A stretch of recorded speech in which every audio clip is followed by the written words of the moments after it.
সকল কথার প্রধান কথা আজকের আমাদের এই সমাবেশ থেকে উঠে এসেছে ইসকন একটি জঙ্গি সংগঠন।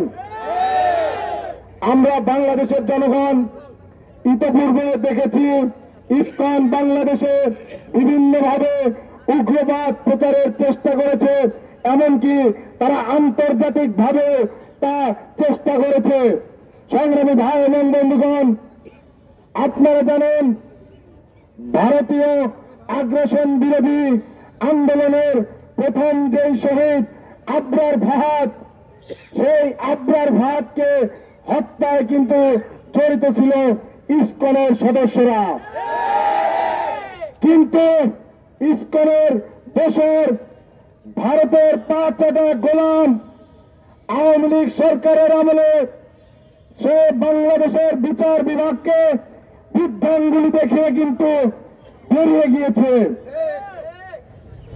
আমরা বলতে চাই, আমাদের যে 24-এর গণ অভ্যুত্থান, 24-এর গণ অভ্যুত্থানের অন্যতম একটি মাত্রা ছিল ভারতীয় আগ্রাসন বিরোধী। সংগ্রামী ভাই এবং বন্ধুগণ, এই ভারতীয় আগ্রাসন বিরোধী আন্দোলনের সর্বশেষ শহীদ এখন পর্যন্ত আমাদের সাইফুল ইসলাম ভাই। আপনারা দেখেছেন কালকে কিভাবে তাকে রাস্তায় জবাই করে হত্যা করা হয়েছে। আমি এই সরকারকে বলতে চাই, আপনারা তো বলেছেন আপনাদেরকে সিলেক্ট করেছে ছাত্র জনতা, আপনারা আমাদের কাছে জবাব দিতে দায়বদ্ধ। আমরা আপনাদের কাছে জবাব চাই, সেখানে কি কোনো পুলিশ ছিল না? সেখানে তারা ঘোষণা দিয়ে কিভাবে দাঙ্গা বাঁধালো? পুলিশ প্রশাসন কি করে? আমরা দেখেছি কালকে বাংলাদেশ সরকারের তরফ থেকে, ঢাকার তরফ থেকে দিল্লির কাছে জবাব চাওয়া হয়েছে বাংলাদেশের এই আভ্যন্তরীণ বিষয়ে নাক গলানোর জন্য। কিন্তু আমরা বলতে চাই, ভারতীয় মিডিয়া তো অনেক আগে থেকেই উস্কানি দিচ্ছিল, তখন কেন আপনারা প্রতিবাদ জানেন নাই?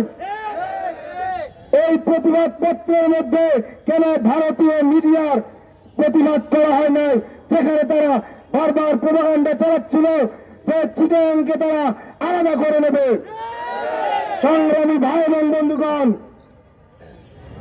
ভারত সরকার, বর্তমান যে মোদী সরকার বসে আছে, তার কিন্তু সংসদে সে যখন নতুন করে চালু করে, সেই সংসদে কিন্তু অখণ্ড ভারতের মানচিত্র বসিয়েছিল।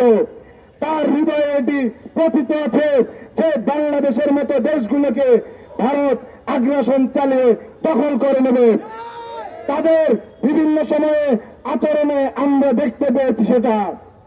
সংগ্রামী ভাই এবং বন্ধুগণ, আমরা বলতে চাই, যতদিন বাংলাদেশের ছাত্র এবং জনগণ বেঁচে আছে, জুলাই গণ অভ্যুত্থানের স্পিরিট এবং বিপ্লবীরা যারা মাঠে নেমেছিল তারা বেঁচে আছে, ততদিন পর্যন্ত বাংলাদেশে ভারতের আগ্রাসনবাদ, উগ্র হিন্দুত্ববাদকে বাংলাদেশের মাটিতে প্রতিষ্ঠিত হতে দেব না।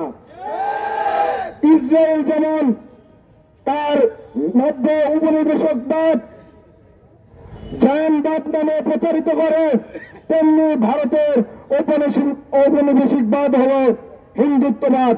সংগ্রামী ভাই এবং বন্ধুগণ, আমি প্রশ্ন করতে চাই আমাদের বাংলাদেশের হিন্দু ভাই বোনদের কাছে, ভারতের থেকে যে পলিটিক্যাল বন্যা আগস্ট মাসে হয়ে এসেছিল বাংলাদেশের দক্ষিণ পূর্বাঞ্চলে, সেই দক্ষিণ পূর্বাঞ্চলের বন্যায় কি হিন্দুরা ভাসেনি? সংগ্রামী ভাই এবং বন্ধুগণ, ভারতের যে আগ্রাসনবাদ, এই আগ্রাসনবাদ থেকে কিন্তু কোন ধর্ম, কোন বর্ণ নিরাপদ নয়। বাংলাদেশ 1000 বছরের বেশি সময় ধরে সকল ধর্ম, সকল বর্ণ শান্তিপূর্ণভাবে বসবাস করে এসেছে। তাই বলতে চাই, ভারতের মোদীকে বলতে চাই, মোদী শুনে রাখ, তুই কান খুলে শুনে রাখ, বাংলাদেশের জনগণ ঐক্যবদ্ধ ছিল, ঐক্যবদ্ধ আছে এবং ঐক্যবদ্ধ থাকবে। বারবার সংখ্যালঘু সংখ্যালঘু এই শব্দ বাংলাদেশে আর চলবে না। বারবার সংখ্যালঘু বলে ভিকটিম কার্ড প্লে করার যে গেম, সেই গেম কিন্তু আমরা বুঝে গিয়েছি। আমরা কিন্তু সংখ্যালঘু তত্ত্বকে অস্বীকার করি। বাংলাদেশের সংখ্যা গুরুও নেই, বাংলাদেশের সংখ্যা লঘুও নেই, বাংলাদেশে শুধু আছে বাংলাদেশি। সংগ্রামী ভাই এবং বন্ধুগণ, আমি আমার বক্তব্যকে দীর্ঘায়িত করব না। আমি বলতে চাই, আমাদের যে সাইফুল ইসলাম ভাইকে ভারতীয় আগ্রাসনবাদের দ্বারা, হিন্দুত্ববাদের দ্বারা, ইসকনের নেতৃত্বে যেভাবে হত্যা করা হয়েছে, তার অতি দ্রুত সময়ের মধ্যে যদি বিচার কার্যকর না করা হয়, তাহলে কিন্তু আমরা ধরে নেব এই সরকারের মধ্যে সেই ভারতের আগ্রাসন সাপোর্টকারী দোসররা বসে আছে।